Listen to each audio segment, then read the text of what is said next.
Welcome to Fresh Catholic, a podcast for those who are converting, reverting, or simply want a fresh perspective of the Catholic faith to help them to open their hearts and minds to become closer to the love and goodness of Christ. My daily prayer is that I will be a bright light to others, to be filled with the love and light of Christ, so that when people look at me, they see Him radiating out from me for His glory. Hello and welcome. I'm Lori Balderas, and I'm so happy you're here. Well, my very special guest today is Deacon Don Huntley. He has experience for 35 years as an assistant principal and as a teacher. He and his lovely wife, Diana, have been coordinators of the OCIA marriage prep and living matrimony programs at Our Lady of the Assumption Church in Ventura, where he's also been a deacon, pastoral associate, and now a parish administrator. All of that, and he's one of my favorite people in the whole world.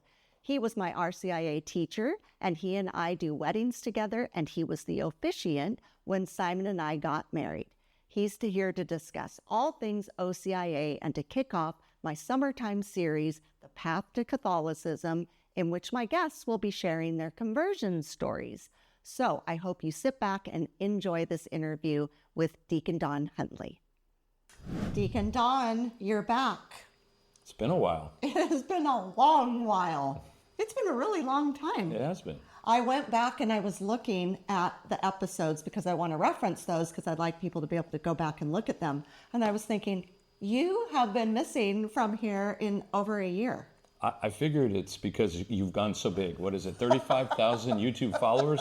You've got a much higher caliber of people to be able to interview. I don't think that's it. I think you are so busy, which we'll get to in a little bit. That's true. I have just been respectfully giving you your time. But I do want to reference the other episodes we've had because I would like people to go back and be able to listen because a lot of the information that you've given has been so great. I don't even think we need to go over those things since we already have the episodes. But you did 2 RCIA episodes for us. When it was called RCIA. When it was called RCIA. And those would be episodes 11 and 12. And then you also did 2 misconceptions episodes. And those are episodes 20 and 21 because there's a lot of misconceptions about our faith. And so those were really important episodes. And then you did Marriage 101, episode 46, because you and I worked together in the wedding section of our church. And Simon and I had done a marriage series. Right. So Deacon Don came and did Marriage 101 and gave us all the facts about marriage. So those were great. And then your daughter, Becky Cooper. That's right. She came and she was a guest last summer, which was amazing to have her. I so enjoyed that episode. She loved it, and I enjoyed listening to it as a proud father. I know, and that episode was called Prodigal Daughter, and I was just very appreciative of her honesty, and you and your amazing wife, Diana, have really raised 2 wonderful girls. I don't know your other daughter, but I really appreciated Becky coming and talking about her experiences. So go back and listen to all those. They're amazing and awesome, and so thank you for coming back. My pleasure. And one of the reasons that I wanted to have you back is I'm getting ready to launch a series this summer on people who have come into the Catholic Church very recently. But I'll take kind of any stories of conversion or, people that have just changed their life and come into our faith. So we decided, that we'd kick off this series with you coming on and kind of giving us updates on why did it go from RCIA to OCIA? What have you been finding since we last had you here to discuss RCIA? Like what trends are you seeing, or is there good news? Is there bad news? I'm kind of curious in all that before we get started in our series. Sure. Well, it's all about the good news. Of course. There's always good news. You just have to be open to it, right? Right. No, and on the OCIA front, there has been really good news, I think, across the board in the church, certainly the American Catholic Church and our parish, very much so. So I guess the first thing you alluded to was the change. So The change is in name only, and it's very slight, but there's, like everything, there's a reason behind it. And one of the things that I like to continue to remind people who are Catholic is, if you don't understand what the church is doing or saying, ask the question. Because I guarantee you it's not random, it's not capricious, there's purpose behind it. And so to understand the purpose, it makes a lot of sense, and you can live the faith more fully. So you go from RCIA to OCIA, one letter change, right? Right. So before it was the Rite of Christian Initiation of Adults, now it's the Order of Christian Initiation of Adults. Does a word really make a difference?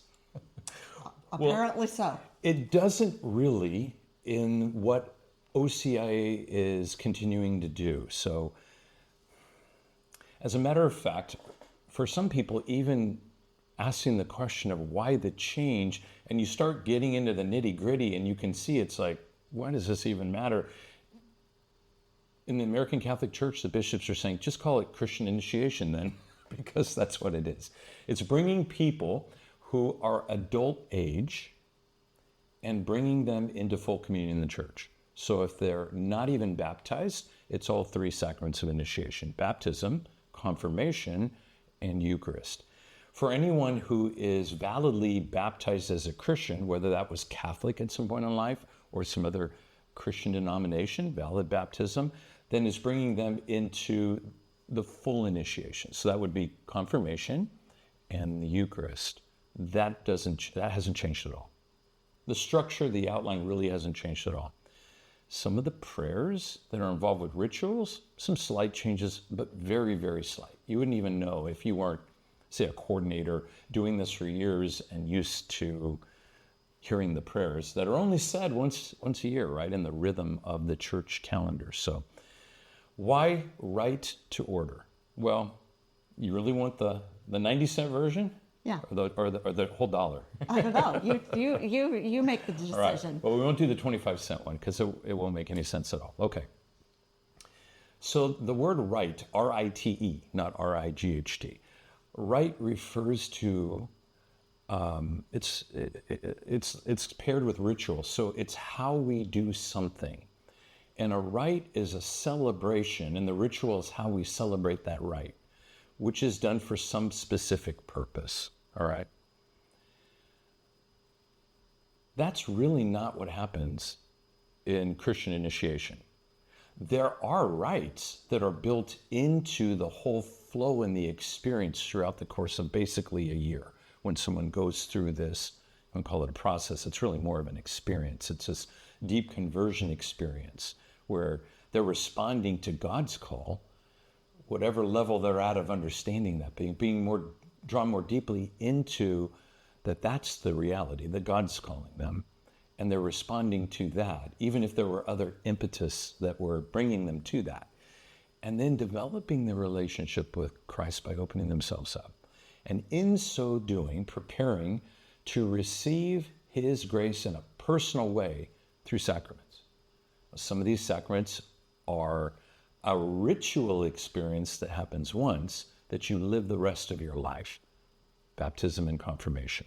Some of these sacraments are experiences, rituals that you can experience regularly, like the Sacrament of Reconciliation or Eucharist when you go to Mass.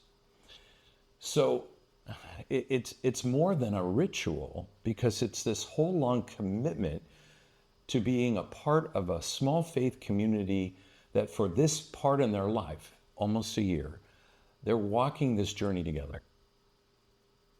It's a charism, right? You're responding to promptings of the Holy Spirit.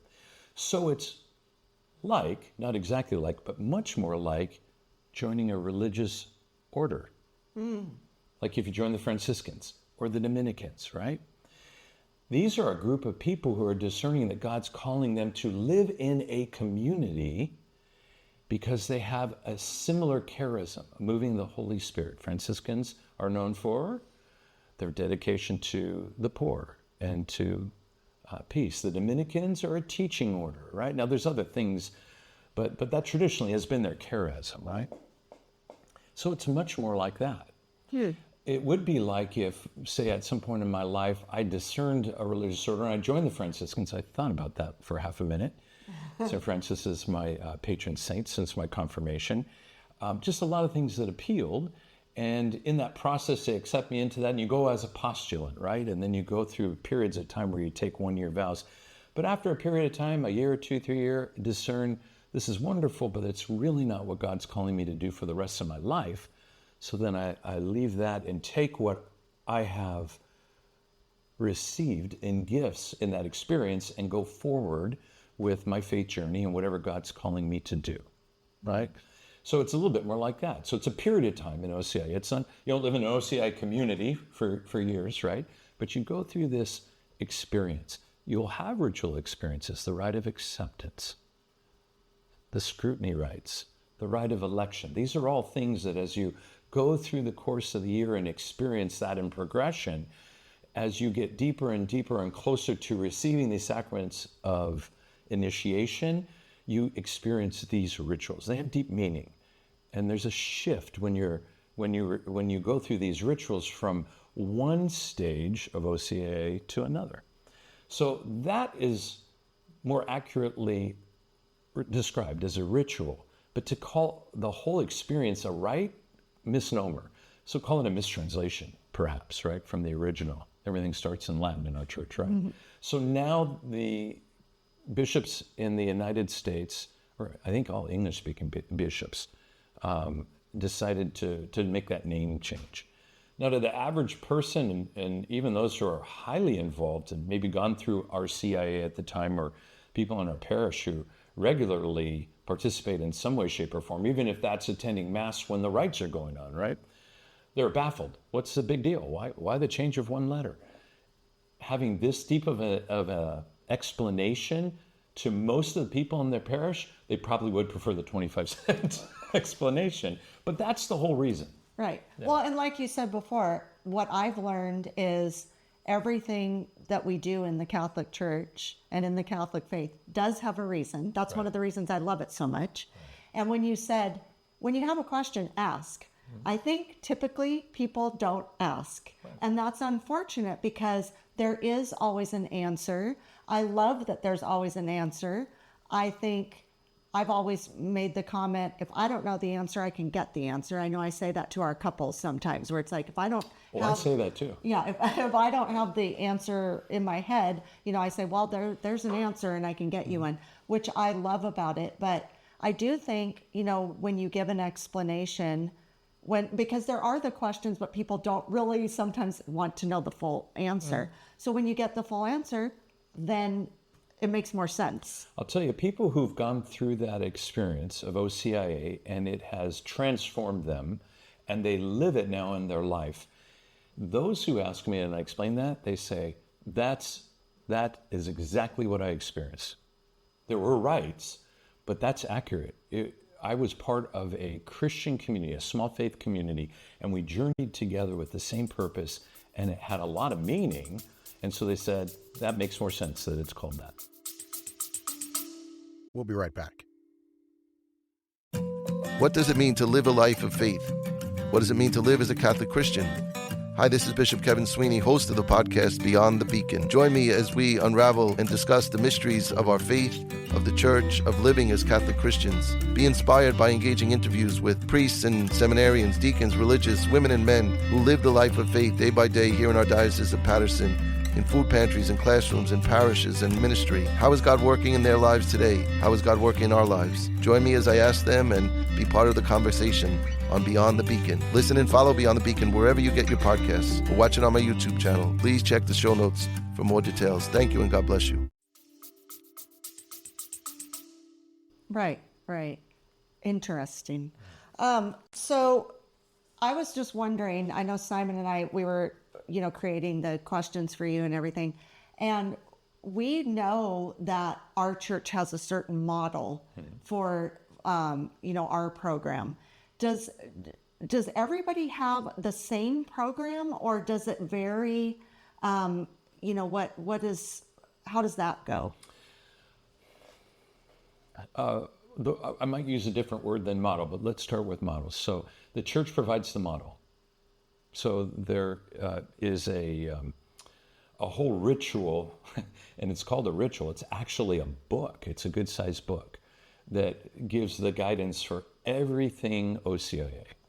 And so when they changed the name, they had to issue a new book, not just because the title changed, but subtle changes within the whole wording and rituals. But the outline of the experience was unchanged. Okay.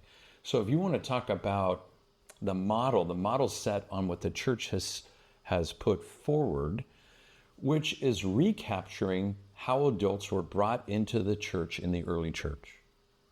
And then throughout history, things change. A lot of it was cultural. Some of it was how the church just responded to things. Some of it's historical. But after Vatican II, it was obvious that things had changed again. And so there were increased numbers of adults coming into the church. And it gave the church a pause as it was looking at everything and trying to making it absolutely meaningful to people's lives. Not just, okay, go to a class and learn about the church, and when you've got enough head knowledge, now you can have the sacraments. It really prompted the church to reflect on this and say, no, this is meant to be from the very beginning an experience of the reality that this is about Jesus wanting us to be in relationship with him.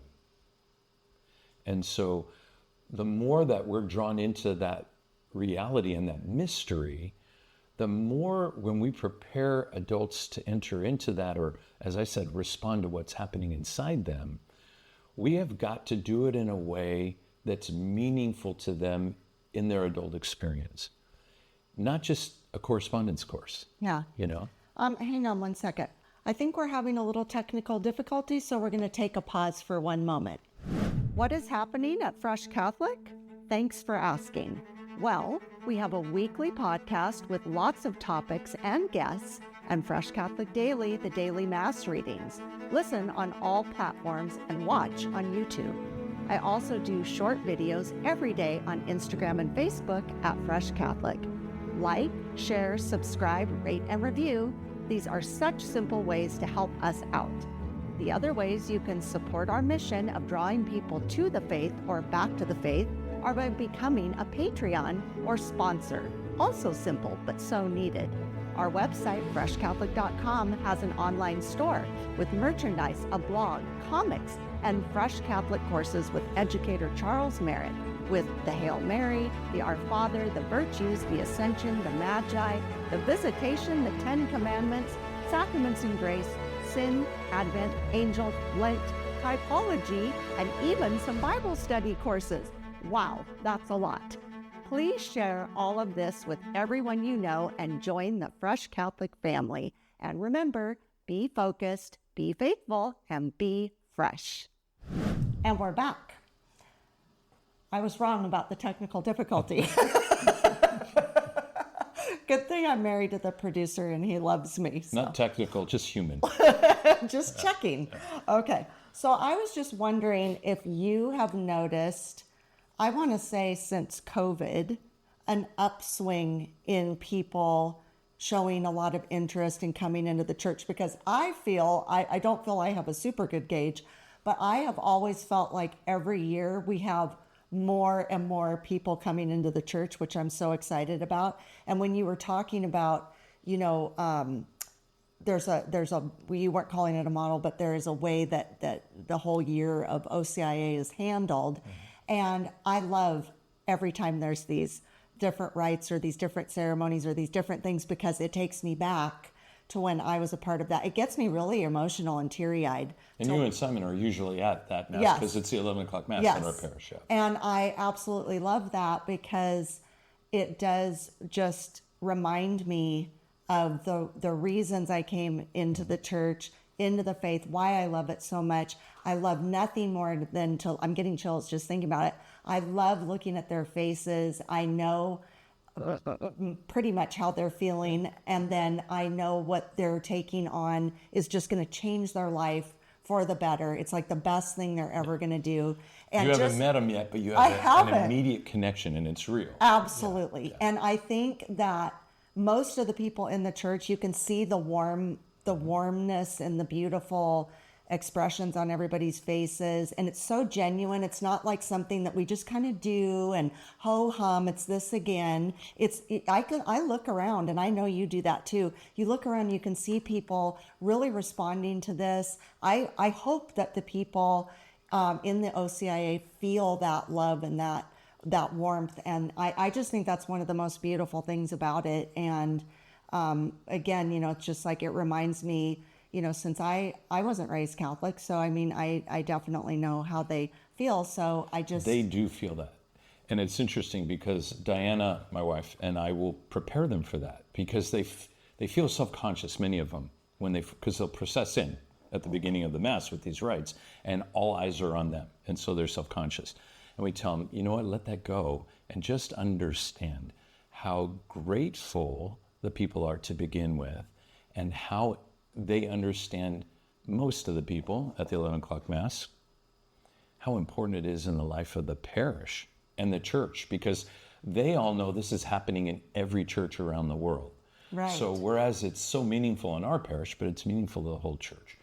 And because I get an opportunity to preach during these rites, sometimes I will always somehow sneak in this metaphor that it definitely is a blood transfusion for our parish. It is. It is not just in numbers, people coming into the parish, but people who really understand what they're being called to live in this relationship with Christ, and these gifts of sacraments that are not just for them, but meant to work in them to continue to transform them, and then through them, right, to the benefit of everyone that God puts in their life.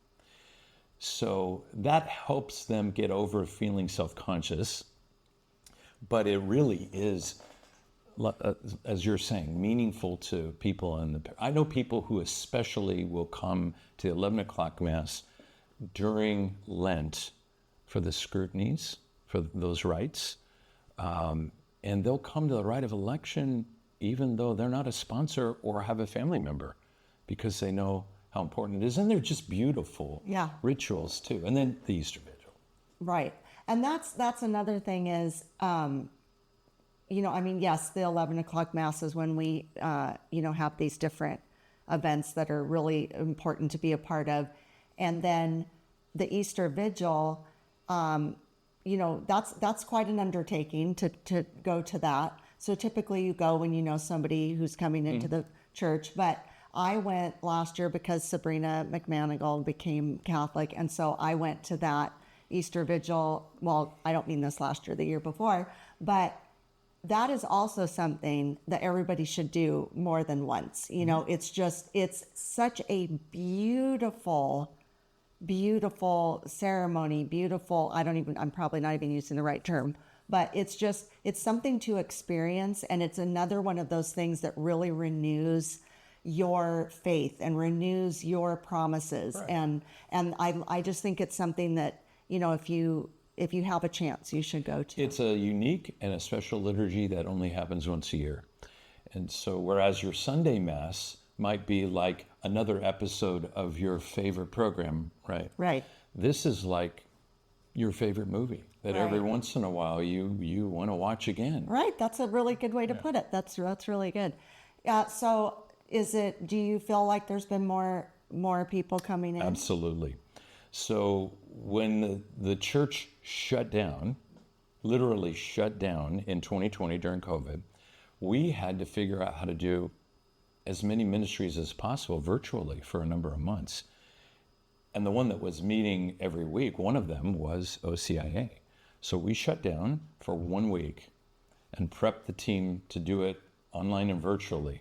No one had much experience for that, but I spent a week just getting ready for that, 100% of my attention.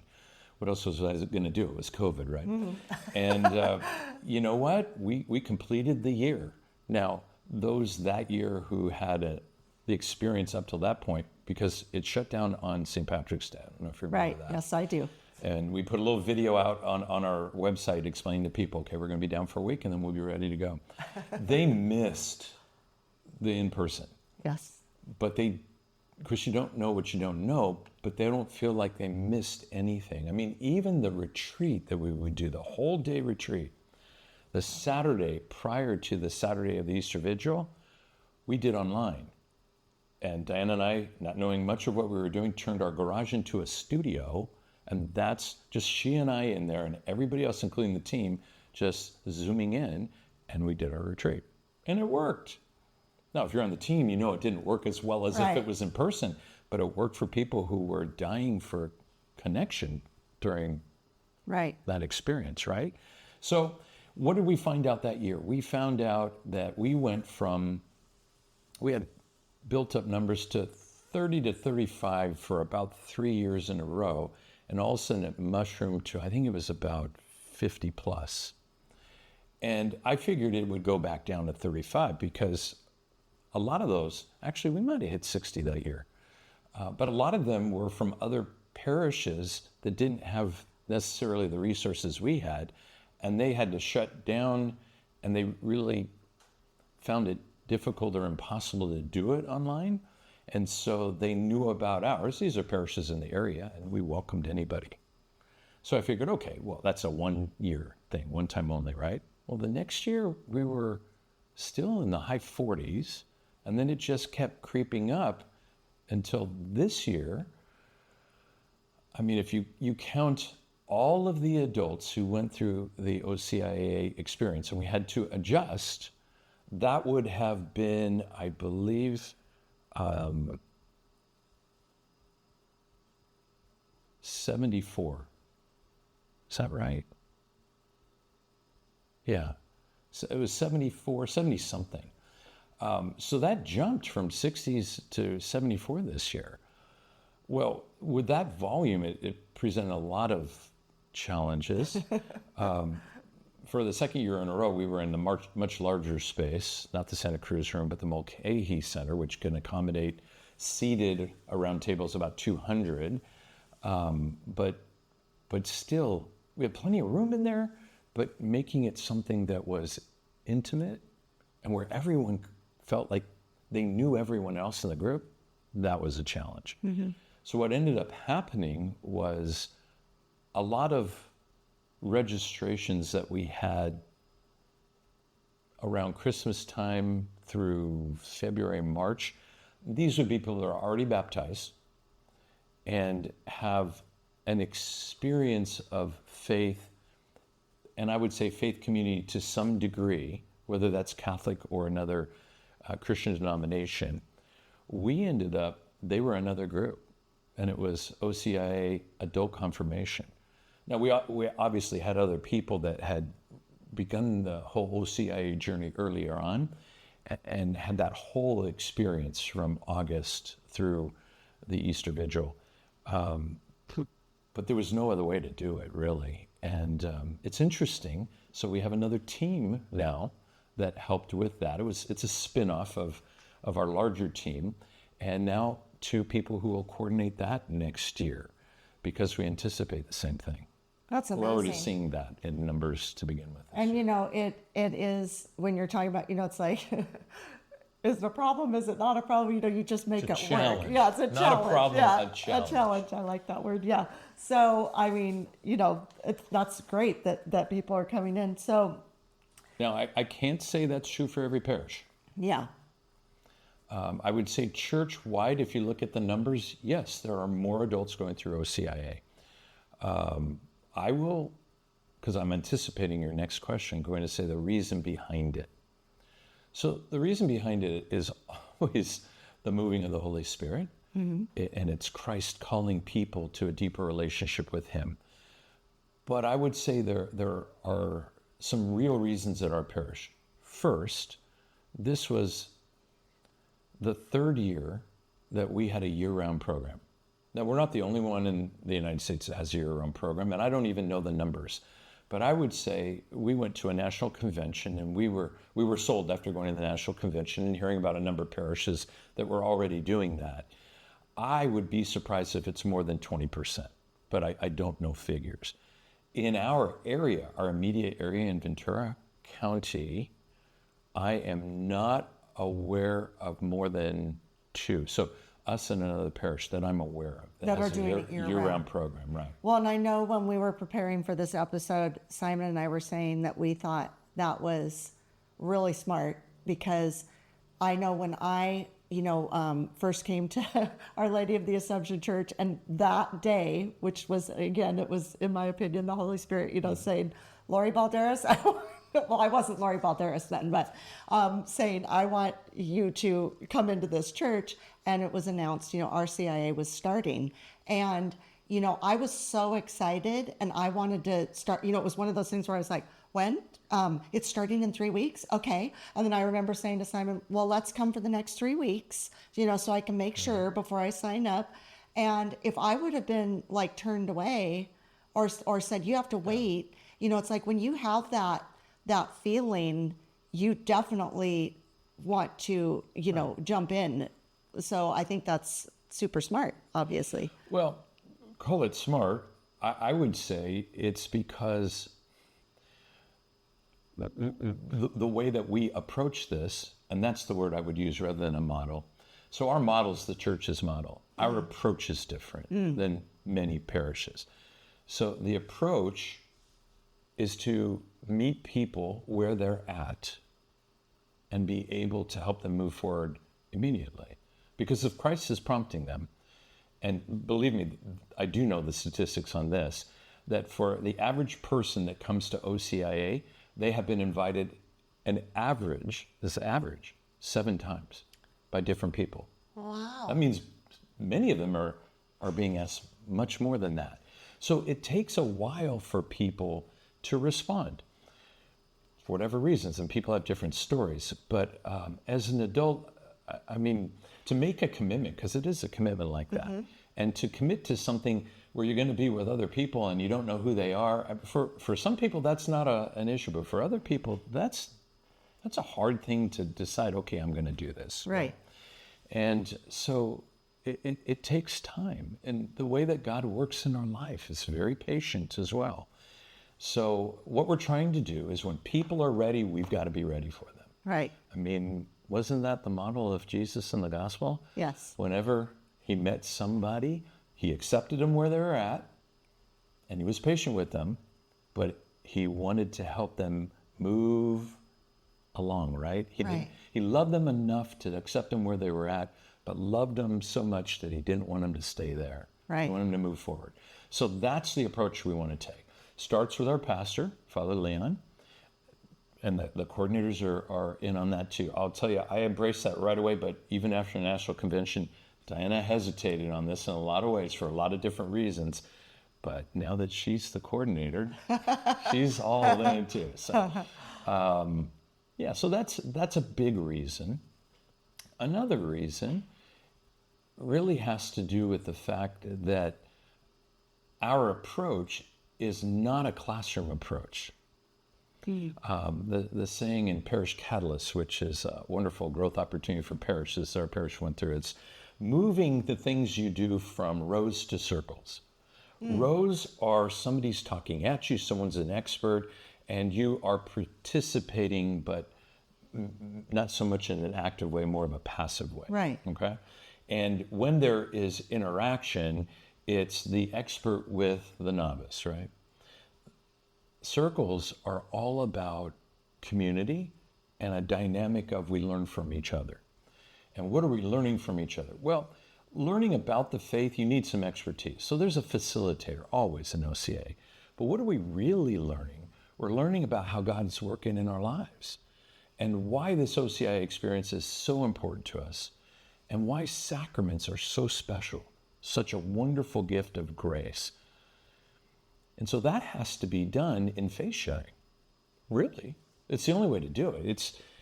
And in faith sharing, in an OCA evening, we'll talk about something important and make sure people understand what it is that we're talking about as far as what we believe as Catholics. Okay, now, in your small groups, 8 people around the table, somebody who's on the team who can help direct a productive conversation. Talk about this. What does this make you think of? What questions do you have? Now, here's a couple of other reflection questions. And those reflection questions help draw out in people experiences they've already have that parallel this or go to the heart of this. And so when they listen to someone else share, it's like, oh, wow, So my similar experience isn't abnormal, and I'm not self-deluded. This really is God working in and through us all.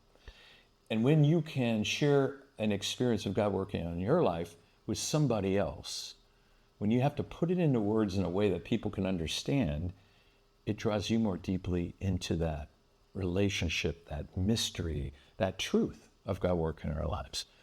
So because we're really pretty good at that, and we do everything we can to get better all the time, this is exciting for people. People will come to OCIA because they want to get married in the church, and their spouse is Catholic. And so they think that's what needs to happen. Well, that is a good thing if that happens. Not necessarily has to happen, but it has to be their choice. And oftentimes they're saying it's their choice, but they're doing it for their spouse. And then they figure out at some point in time, usually the third or the fourth month, wait a minute, this is not just me doing this for my spouse. This is me responding to Christ. And this is something different. This is something profound. And they begin to see how it's already transformed in their life. When we see those light bulbs go on over people's heads at different times, but it's usually by or soon after we do a morning of reflection between the first and the second stage, it's indescribable. I mean, people ask, why would you do this so long? Diana and I think, are starting our 17th year with OCIA coming up. That's the reason why. Yeah. I mean, it's necessary for our faith, for us to continue to be drawn deeply into this mystery, because when we walk with others, we're just drawn more deeply into the mystery.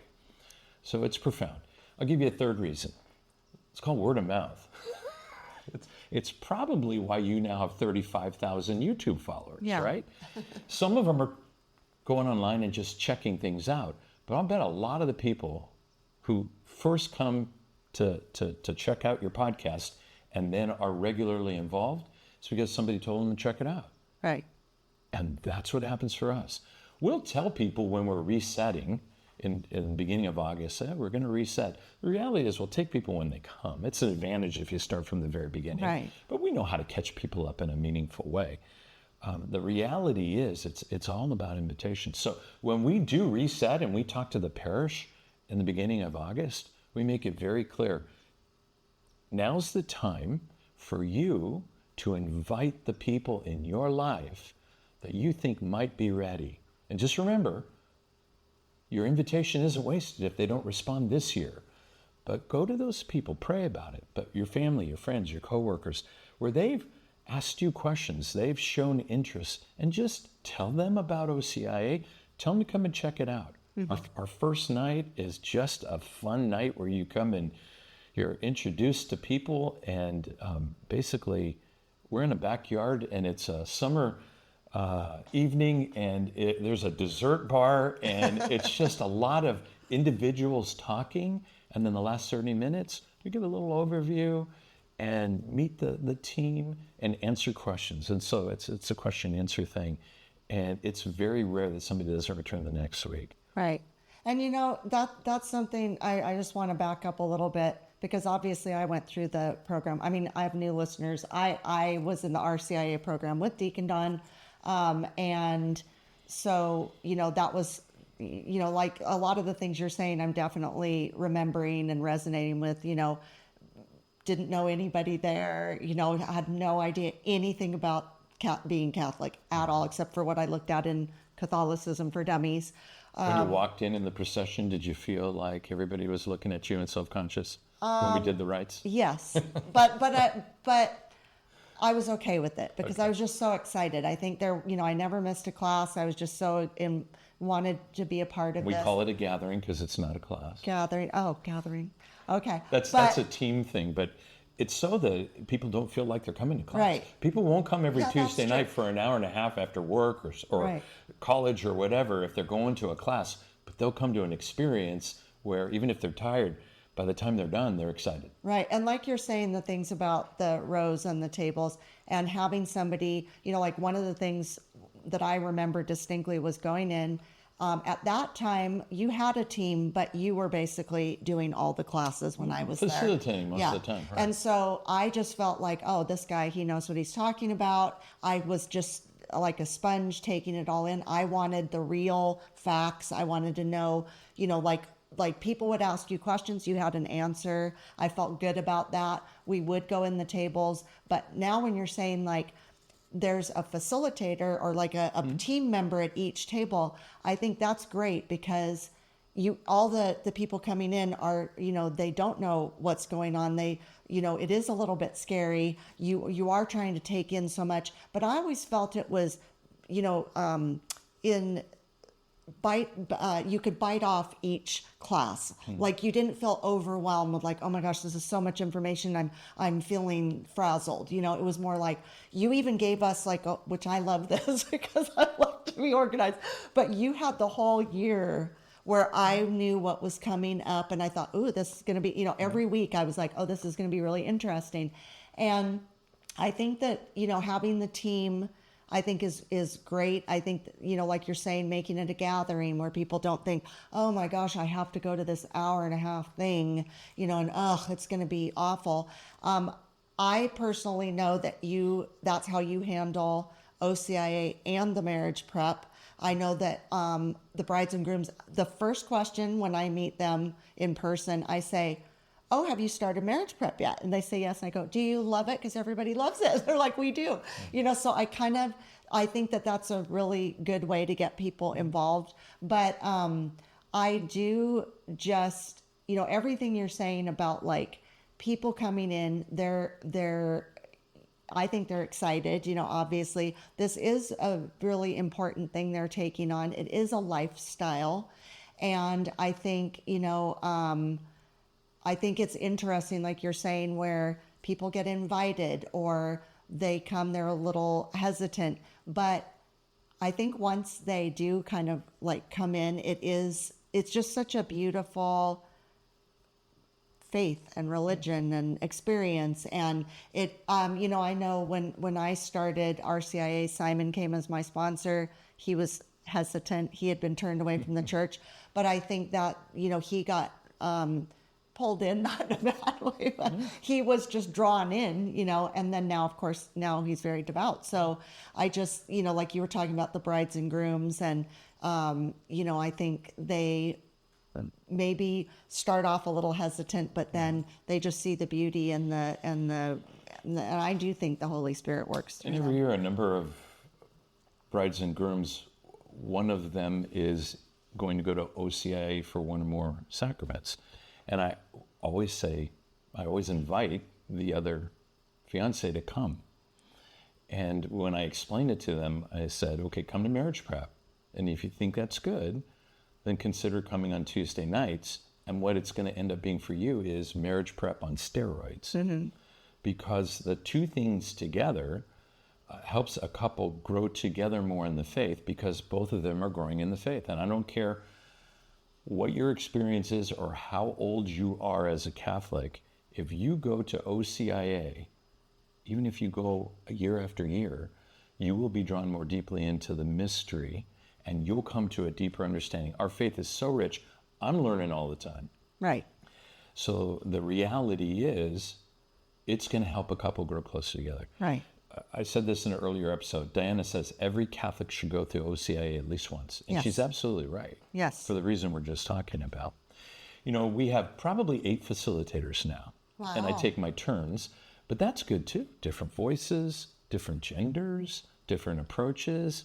People learn differently. People connect differently. So we have that going on. And now you would love this because, you bite off a little bit each week, but sometimes it's a mouthful to digest. Right. And so we've been using our website and continuing to build on that. So you mentioned the calendar, already there. Mm-hmm. You mentioned digesting what we do. Well, we record. And so you can listen to it as a podcast every week, basically, after you've already heard it. And so a lot of people that go through the experience, they love to listen to it going back and forth from work once or twice after the original time they heard it, so they can absorb more of it. That's very smart. Yeah. Yeah, very smart. Well, that's one reason, I really wanted to do this series for the summer. Last summer, I had every guest every week was like a different ministry. And this summer I thought, a lot of podcasts take the summers off, and I don't want to do that. I want to keep the momentum going. And I just thought, gosh, it would be great to do conversion stories, great to do stories so that my listeners, because many of my listeners are Catholic, but a lot of people are trying to discern or trying to decide what they want to do, or, a little bit hesitant. And so I thought, there's nothing better than hearing people's stories, because everybody I know, and I mean, you would know this times so many more than me, is just, I would feel like one of the, if I were you and Diana, I'd be saying, just to watch the joy of people, just to watch the people realize that this is the best thing that is going to come into their life, this lifestyle change. And this, I mean, I don't know where I'd be today if I had not become Catholic. It has saved me day in and day out. And I think hearing people's conversion stories and just the deep love, and whatever their experience is, because everybody's experience is different. Some might be similar, some might have similar feelings, but it's so personal and beautiful. Right. And I just think, like, if anybody out there is on the fence or kind of like, I don't know what to do, pray about it, first of all, obviously. And maybe this is the year you want to start OCIA. Maybe it's not. Maybe you started, I think that's the thing that I also really appreciated is, contrary to what I think a lot of people think about Catholics, we're not very pushy. We're not like forcing this on people. I kind of joke with people when I go, I don't like to pressure people into becoming Catholic, even though I have a podcast. And like, it is exactly what my goal is, to make everybody, love the Catholic faith as much as I do. But, when you go into the OCIA program, if you're in it like I was, where I was just like full steam ahead, great. But there were people that were cautious. They weren't quite sure. There was no pressure put on anybody. Everybody was so kind and just encouraging. And it's like, hey, we're here. And some people don't see it through like the first year. Some people keep coming back. It's up to them and the Lord, 100%. Of the 74 adults who came to sacraments in OCIA this year, I would say there was 8 or 9 who started at one point and didn't finish. Perfectly okay. And I stay in loose connection with them too. Just, how's things going in your life? Usually it's too much. Things are going on in their life. Sometimes it's just a little overwhelming. They're just not there yet. Mm-hmm. But yet we've got a connection. We've got a relationship. I'll send them a prayer emoji. They know I'm praying for them, or just checking in. How are you doing? Here for you. It's not regular. It's like every 3 months or so. But they'll check in with me. Email, text, phone calls. So I know the return on that is pretty good too. At some point in time, they're going to come back to when they're ready. And that's how God works. Right. And, I know the answer to this. I'm pretty sure that I know what you're going to say. But again, excuse me, a lot of my listeners, are new to all things Catholic. So why would what's keeping someone from just saying, I'm just going to, go be a Protestant? Why do I need to become Catholic? What are the reasons that somebody should come to the Catholic faith? I like that phrasing better. Okay, so it makes it sound like us versus them. We're all one church, right? It's all one baptism. It's all one God. It's all one. But there is Christ. Kind of like, I had a choice. What's the big difference? Yeah, like I had a choice of like sticking with being a Protestant or coming to the Catholic faith. I know why I did, but I just want to say, like, what are the differences? Yeah, that's a nicer way. I'm so glad that you're here to help me too. I try. Well, there's a certain diplomacy to it in talking to people. I don't know if diplomacy is the right word, but just sensitivity, and words matter. And I'm very sensitive to not wanting people to feel like there's some kind of superiority going on here, right? So, and you don't mean that for a minute, but people will hear it that way, mm-hmm. or sometimes read into it that way. So I want to make it very easy for people to understand.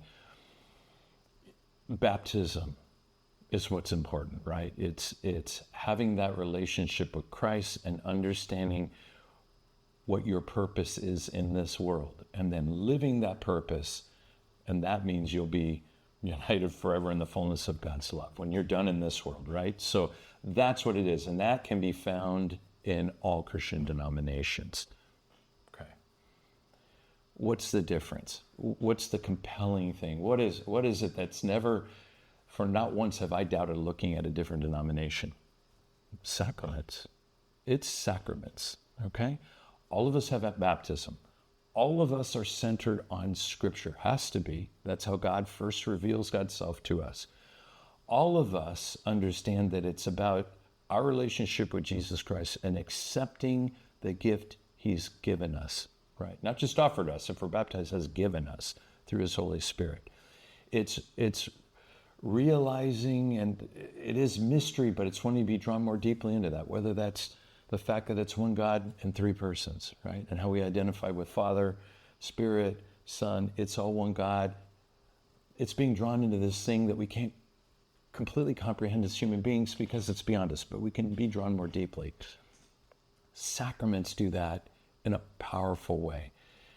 Christians would have to believe that statement about baptism, otherwise baptism wouldn't be so important to being Christian, right? So what is it that I see that the Catholic Church does well in this regard? It's understanding the whole person. Now, it's not that the other Christian denominations don't understand the complexity of being human. It is God speaking to the whole person. So it's the mind. We're sentient beings. We want to understand things, right? So it is the mind. It is the heart or the spirit. It is emotion. It's imagination. All these things that God created. It is our physical body too. And that's what the way that Catholics celebrate sacraments. Not just that we have more, depends on which Christian denomination, but we have more than most of the denominations. It's the way that we celebrate them, enter into them, and live them. So some people who aren't as ritualistic in celebrating sacraments as Catholics are might come to a Catholic celebration and go, this is a whole lot of extra stuff. It's like baptism, water, be done with it, right?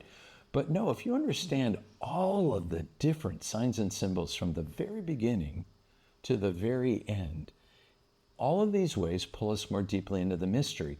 And it's not just understanding with our mind. In a lot of it, it's experiencing with our senses, which can draw us to an understanding that's beyond words, which means is beyond our simple mental capacity, right? I'll give you an example. So immediately after someone's baptized, whatever age, infant, adult, in the Catholic Church, they're going to be sealed with sacred chrism oil, right? So this is one of the three holy oils that is consecrated by the bishop or the archbishop of every diocese or archdiocese right before the celebration of Holy Week, okay? And they'll be used for the first time at the Easter Vigil and then throughout the rest of the year for all sacraments. It's also a symbol of unity because the same stock is sent out to every church and chapel that's going to have sacraments in the whole diocese or archdiocese. All of them are extra virgin olive oil except sacred chrism. That is an ancient perfume balsam that is mixed in with that.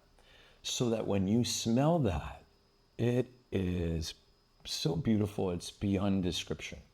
It doesn't matter if I would bring high school students in, teaching them about baptism and have them smell that oil, or it's the adults in OCIA, or children.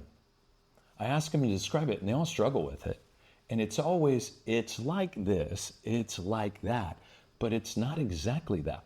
It's a unique, beautiful fragrance. And then why do we do that? Here's the connection. Because God is trying to get us to understand intuitively as humans on every level possible, including this sensual, using our senses, our olfactory nerve communicates to our brains what our brain can figure out and explain in words, just how beautiful that is, that God has changed this person.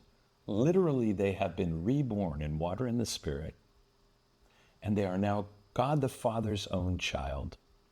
And their purpose now is to grow their whole life into being the most faithful son or daughter they can be.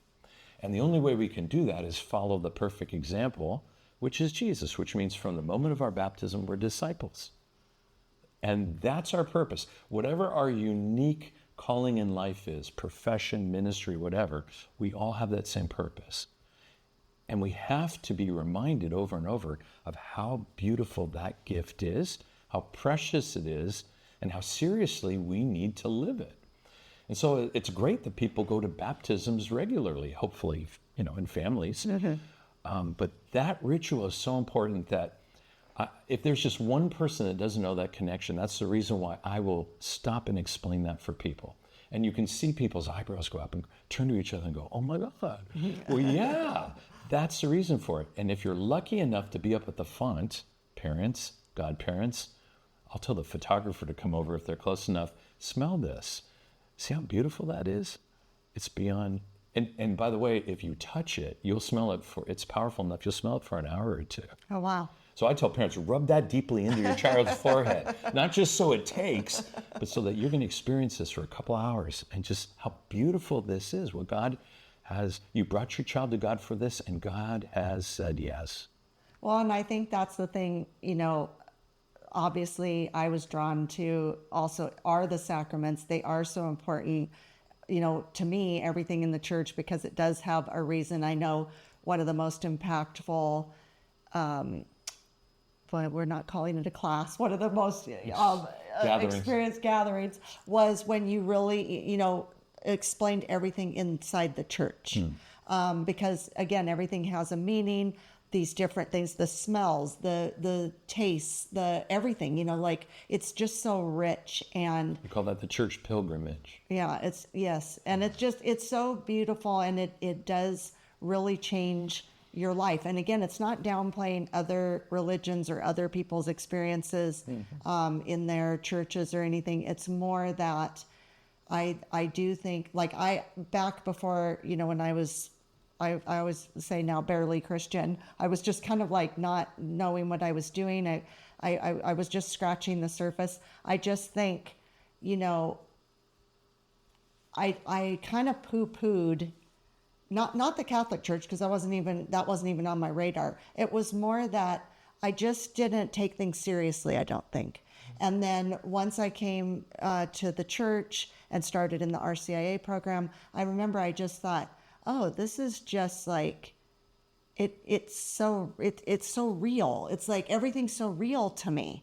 And it's just it all means so much to me. It's why OCIA is so important, because in the rhythm of how we prepare our children and our youth for sacraments, there's good reason and purpose for that. But honest to God, most people, they have to have life experience, they have to have success, they have to have failure, they have to have a level of maturity to really be drawn into the mystery.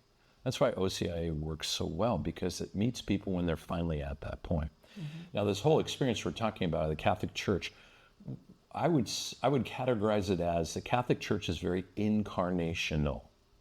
So that incarnation, the mystery that Jesus, without surrendering any of his divinity, became completely human in all ways except sin, right? Well, we needed that. And there's all kinds of theological explanations for why Jesus had to be God and man. But one of the most important is we can now have an intimate relationship with God that was never possible before the incarnation. Because we can understand Jesus. He's one of us. Now, we understand he's more than human, but we know how to have a relationship, an intimate relationship with a human being. How do you have an intimate relationship with the all-knowing, all-being, right? And so that's imbued in everything we do, from walking into our church, things that speak to us beyond our ability to comprehend in our mind in a sentient way that we can explain with words. They're constantly working on that human part of ourselves, our senses. God gave us that for a reason. So it's multidimensional in that way. And so all our rituals have to be that way too. Right. I could just talk to you for days at a time, but I know he's so busy now. This man's so busy. I feel like I still have like so many questions, but we are coming down to a few of them already. I think we have. I'm just wondering if there's anything that I didn't ask you that you'd like to say before I let you go. No, I was here at the pleasure of this wonderful podcast, and you, the host. Thank you. No, I didn't come in here with any agenda. Okay. Well, I just answering didn't know your if there's questions. something that, you wanted to get across. Oh, I've inserted things as we go. Good. Yeah. You have. Beyond what your questions are. Yeah. No, that's good. I'm pretty good at that. I know you are. So I guess my last thing is what's your impressions of our new Pope, Pope Leo? So far, Well, I have mean, not he's met just. him personally. That's funny because I did last week. That would No, I'm just kidding. that would be nice. And I was in Rome for the part of the Jubilee year, the Jubilee of Deacons, when Francis was still alive, and called us there to celebrate 50 years of the diaconate. And so 6,000 plus deacons and their wives came to celebrate at St. Peter's Basilica, and unfortunately he was in the hospital with pneumonia, which eventually became his demise, his physical demise. Oh. And he wasn't able to be there, but the cardinal he designated to be there read his homily, which was phenomenal. Go on the Vatican website and read that. It's still the basis of my spirituality here in the last few months. But I loved Francis, and he was unique in so many ways. Getting to know the new Holy Father, Pope Leo. What's my impression of him? He's different than Pope Francis, but continuing maybe in a different style, much of what Pope Francis initiated and put forth and continuing, but his own style and some of his own emphases too. It's still pretty early to answer the question, but I would tell you one hope I have, and that is the fact that we have an American pontiff. It is my hope that will have a positive effect on more, shall we say, Catholics that aren't fully involved in their faith, it being a call for them to come back to an active participation in the faith. Right. A renewal of Catholicism in the U.S. Not that we wouldn't want that for the whole church too, but we did see that with Pope Francis for his home country. And so that's my hope here too. And it was such a shock. No one expected an American pope. So beyond the shock, I hope that shock and interest that promoted is much more deep-seated and produces much more fruit over time. Yeah, me too. Well, thank you so much for coming. I appreciate your time. I know you're really busy. You're starting on a new adventure. So when this... We are as a parish. Yes. So when this comes out, today we're recording and so we're not quite there yet. But when this comes out, you go ahead and just say what your new role is at our church. I and Diana said yes to the Archbishop in being appointed as, this will be July 1st, which I think is a week from today, being the administrator of the parish. So this will be, I believe, the 5th parish in the Archdiocese that will have a deacon leading the parish. Just a numbers game, right? So our beloved pastor, Father Leon, isn't moving far away, and we will still see him, I hope, on a regular basis. I believe on a regular basis, sometimes saying Sunday Masses, coming back for weddings and whatnot. But he's the new rector and president of the seminary for the Archdiocese. And so I have agreed to step into that leadership role. Anytime someone is new to that role leading a parish, they're always called an administrator. Priest, deacon, could be a layperson too, properly trained. And that's always a year. And then you see what the bishop says. It could be renewed a year. It could be renewed a year at another parish. But for someone who's not a priest, then it becomes a term appointment. Can't call them a pastor because they're not a priest. We call them a parish life director. The reality is they are the shepherd there too. So it's not just the business administration. It's the concern, the love, and leading and providing for the needs of everyone in the parish. And by the way, that isn't just Catholics. As someone who's in that role, they're praying for and they're looking at how they can provide for the needs of anyone in their parish. Well, I think you're a good choice. Well, thank you for saying But I so. mean, everybody that knows me knows how I feel about you. So it's a good choice. Well, pray for me. Pray for Diana, too. I pray for you every day. It's a unique role, in a sense, in the church. People aren't used to deacons being the leader of a parish. But can you imagine how the wife of a deacon might feel, right? Right. At least here, I'm not stepping into a place where no one knows me, and you're playing that game. People know me. They've been very supportive and pledged their support in their prayers. I think they have a confidence in me that it's not going to be a big change or anything. I think they're waiting to see beyond the year, and frankly, so are Diana and I. And one of the things about being a deacon is when the bishop calls for something like this, he says, will you and Diana discern? And then he has to get Diana's yes. Oh. And then if this develops into something beyond a year, same thing. So Diana reminds me, if we lose balance, and this is the church teaching canonically, our marriage vows come first before everything. That's right. So if it doesn't work in our relationship, then at the end of the year, we'll say, thank you, Archbishop, but thank you, but no thank you. Yeah. Well, I wish you the best, Thank and you. I wish our church the best. So thank you so much for coming and taking the time to do this today. And thank you all for listening. If you're interested in joining the OCIA programs at your church, just reach out to your churches, I would think, right? That's right. And also listen to this summer's series that we're doing, the Path to Catholicism. And I will have a different guest every week throughout the summer. And so I hope you all tune in and watch those on YouTube, listen on all the major platforms. And also, it would really help if you would like, subscribe, share, do all those great things. So thank you so much. And I would add, if you're not quite ready to check in with your parish and say, okay, I want to join, you're more than welcome to go to our parish website and our OCIA page, and you can have access to the recordings of every week that we did this year and you can actually see what the schedule was, and then you can pick and choose because it's listed by topic and they're chronological, and start listening to some of those things and say, yeah, I am ready for this. And then maybe that'll help you go to that next step. Well, then we will put a link in the show notes for that website. There you go. Appreciate that. Okay. Well, thank you. Thank you for coming. You're welcome. Thank you all for coming. Thank you. Love you. Bye. Thank you for joining me today. Now go out and be a bright light in someone's life. And remember, be focused, be faithful, and be fresh. Fresh Catholic is produced, edited, and recorded in Ventura, California.